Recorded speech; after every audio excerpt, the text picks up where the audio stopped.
Hello, my name is Kaycee Berkley, and for my James Scholar project this semester, I did a short study abroad trip to Italy where I visited Rome, Verona, and Venice, Italy.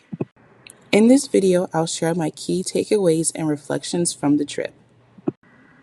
In Verona, we went to a Montessori school and visited around 6 Montessori classrooms.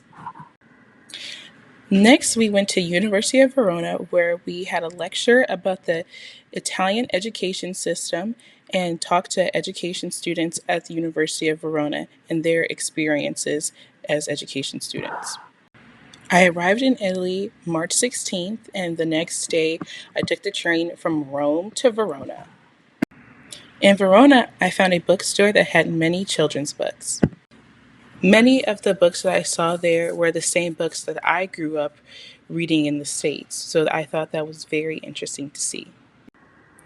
At the bookstore, they had many books from early childhood all the way to high school, so I was able to take a look at them.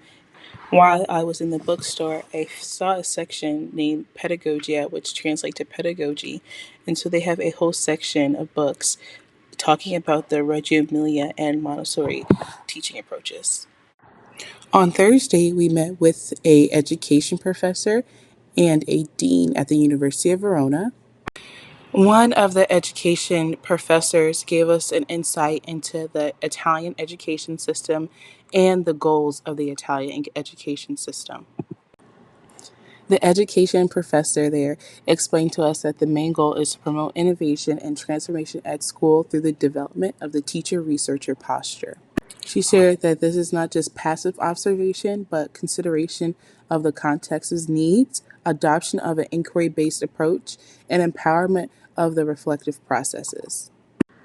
Then the education professor walked us over to a public Montessori school that was near the university. I met a few teachers at the school as well as the principal. Some activities that I observed the children doing was ironing and tying knots, and then there was a bowl and a sink for students to peel and core apples. The children were also peeling carrots and juicing oranges. Another interesting observation I had was seeing the children set the table for lunch. The teacher told me how this was not playtime and they had actual ceramic plates and napkins getting ready to set the table and have lunch with their peers. The students that were helping set up lunch were in a single file line and they had aprons on and dressed like waiters. They had many stations in the classroom where the children could wash up baby dolls in a little sink with a pail of water. Next, I observed a classroom with third graders, and the teacher showed us the beads that they used to help them learn to count. They also used the beads to learn addition as well as subtraction. To celebrate Black History Month, the teacher showed us how the students did a project on Rosa Parks. A big observation that I had was the amount of plants in the classroom, and the teacher told me that the students take care of their plants, and I thought that was very interesting.